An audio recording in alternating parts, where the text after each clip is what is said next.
So you haven't subscribed to Webtoon and you've never heard of Lore Olympus.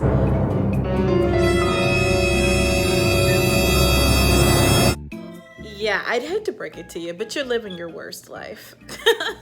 Smith actually created this whole beautiful universe that is, and I swear to God, don't come for me, Rachel, if I do a horrible job at describing the perfect manga, or I guess I would say probably graphic novel thing. So I'm not gonna give you a complete review of every single thing because, like, okay, life on Olympus is getting heated. There's drama in every corner you look, and I cannot even begin to go into the deep depths of those like dramas. Like, this is Greek mythology, so you can bet that there is tea to be spilled. So I digress. What we're gonna do is we're gonna break down a really core concept of what fleshes out Hades from just being like complicated and this bad guy who's good, who's just misunderstood, and Persephone, who is just this hot, sexy fertility goddess who is like super organic and like very hippie and everything. I mean, those things are really cool and they're super critical. But that's what Rachel does, is that she turns a lot of perception into like a farce, and she makes that a part of their journey, about their character journey, like something that wasn't in Game of Thrones. Anyway, we're not gonna talk about Game of Thrones. We're not gonna go there today. We're not.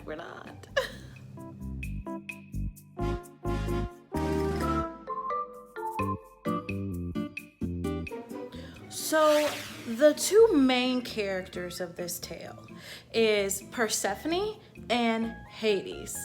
And Persephone, let me tell you, she is my spirit animal. She is one bad bitch, okay? She is dummy thick, pink, and a sweetheart. And Hades is like, he's a tall drink of water, okay? Like, he's got silver hair, he's got hot scars, like, and he's kind of the king of the underworld. So Hades is zaddy, basically. Like, Myth is a basic bitch thought from the wrong side of the river Styx, and she just basically found her meal ticket and she's living the life of a sugar baby. And no hate to sugar babies, but she's living the life of a sugar baby, okay? She done found her sugar. Apollo, basic bitch hipster guy. Oh my God, Apollo, the king of music. I mean, nobody, and no one asked to hear about any of your random Tibetan monk singing. But he is the guy that is going to play it over and over again during your date. That is who Apollo is. Plus, just read the webtoon. I'm not gonna drop that here, but read the webtoon. Apollo is a great example of what power, privilege can do for you if you want to hide behind a whole bunch of facade and a whole bunch of bull. That's what he is. He is what wealth and influence is, and how you can easily get away with literal murder. Even in Low. I call Low Lore Olympus. You guys get it.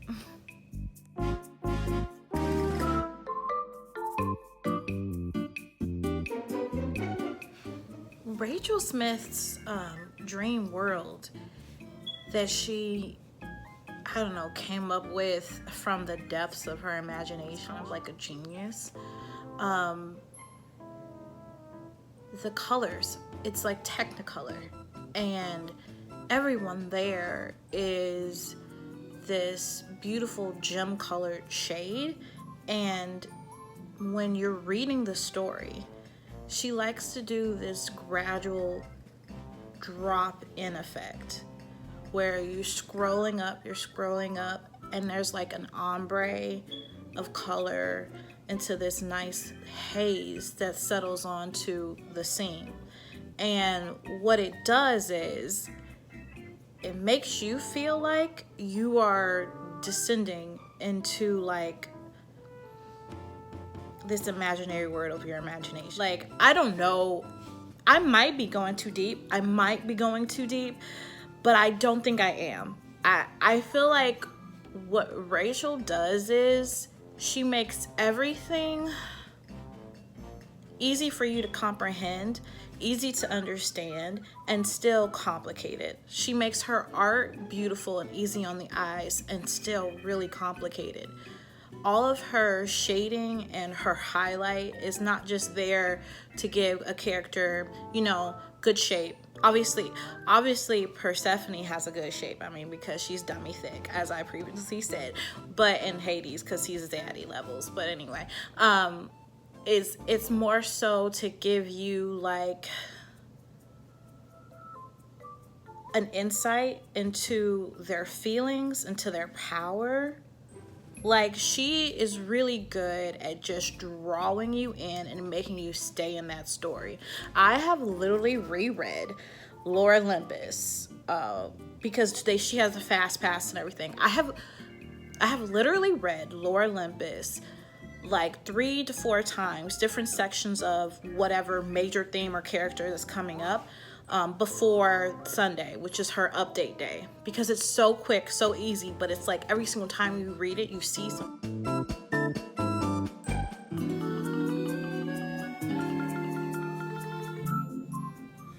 Okay, so Persephone's love triangle. The core of who she is reflected in all of her relationships. Her relationships serve to describe how others see her, how she sees herself, and her relationships are what's standing in the way of her getting to her of obviously winding up with Hades at this very moment. And her relationships describe what she needs to do to love herself. And Hades is the same thing. Hades' relationships, his love triangle, do the exact same thing. So these two people that you will see a lot once you download Webtoon and read Lore Olympus, these two people are dealing with the demons that are kind of like the opposite sides of the same coin. Let me break it down for you. Like, she really doesn't have a purpose in life, because I mean, she grew up in what the gods consider like the Boondocks, which is like the mortal realm, and she grew up in Sicily. And she's a village girl. Her days are bucolic and filled with running in meadows and swimming in rivers and lakes and falling asleep underneath the skies with other beautiful pink nymphs. And while I think that's really cool, because God knows living in the mortal realm as just a normal human is rough on me, for her, she definitely deals with a lot of imposter syndrome, which, I mean, I've been there. I've definitely been there. And she deals with a lot of melancholy because she constantly feels like she wants so much more. And she feels like she can never leave it, and that she's supposed to be happy with just her simple life. But she's not happy. So Persephone is just drawn that way. She's the Jessica Rabbit of the story. And that is definitely how Apollo sees her. And that is definitely how her mother sees her and is very afraid for her. And Persephone sees herself as, I think, just a simple girl, kind of foolish, silly, weak. She doesn't have any strong powers. She makes stuff grow, and that's something that her mom can do without her. And people like her mom and Apollo are constantly trying to shelter her more. Her mom is so fearful because they live in a world where gods take what they want, and she doesn't want her little girl to be spotted by Zeus and then taken advantage of. And that's just an example. I mean, and in the real life story, Demeter has every reason to be scared for Persephone, because Persephone is taken advantage by Zeus. So I mean, it's not to say that these things don't happen, but I guess it is to say that like it's something that it weighs on Persephone, and it makes her feel even more insecure. She feels helpless because everyone tells her that she should feel helpless, and that's really hard on her. And I mean, Apollo represents everything. Apollo sees her as weak. Apollo sees her as just this soft little cinnamon roll. Apollo thinks of her as someone he can easily take advantage. Apollo sees her as his sexual object. And that's definitely something that once Persephone realizes that she has the power to push and totally eradicate, she will be able to conquer the people in her life that are trying to shelter her or hold her back or belittle her. In that way, she'll not belittle herself anymore. And then there's, of course, Hades and his little special love triangle. And that wasn't a triangle. So, Hades and his love triangle. Obviously, there's Persephone and Hades once again. And Myth. So, Hades is feared, and that's okay because I mean, he runs things, so people kind of have to do what he says, you know. But also, nobody's building any temples to him. Nobody is praying for the day that he makes some sort of grand appearance onto the mortal realm. Everybody thinks he's gross and weird and scary and stinky, and he kind of feels that way about himself too. I mean, he's immaculately groomed. Like the man needs to give a master class on like man grooming, because he's fine. Whew. And I mean, that hair. I don't know. I love Hades. I love Hades. But then again, I love him because Hades is just really misunderstood. And he has a lot of internalized hate because of what his father was. He was the worst. He was not the worst, but Zeus is pretty bad. But Kronos was that guy. Kronos was a piece of work. He was a piece of crap. He swallowed all his kids. Yeah, that he was a piece of crap.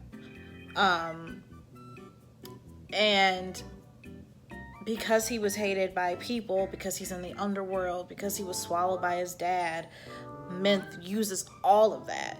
It makes this sort of weird romantic, ooh, let's just dwell and self-indulge in our, you know, how much we hate where we came from and who we are, and let's just treat each other like crap. Mainly Myth is like, let me treat you like crap, and he takes it because that's who he thinks he is. That's what he thinks he deserves. Once again, you see the parallel. He's always fighting with how, I'm resting my arm kind of. He's always fighting how he thinks he should feel about himself, what he really thinks he should feel about himself, and the fact that nobody likes Hades. I mean, everybody has some theory on who he is, and nobody gets to know the guy, and he's a king. So how exactly is he supposed to ring somebody up and say, hey, can we be friends? Like, that's not, like, it's hard. And especially when it comes to love, it's really hard to try to fall in love with death. So here we have this beautiful, intense, fire-breathing, gorgeous goddess of Persephone who's trapped into being basically graded as some B-grade goddess. And then there's this tycoon, rich, king of the underworld, king of death, whose inner being is this small, frail, abused little boy. And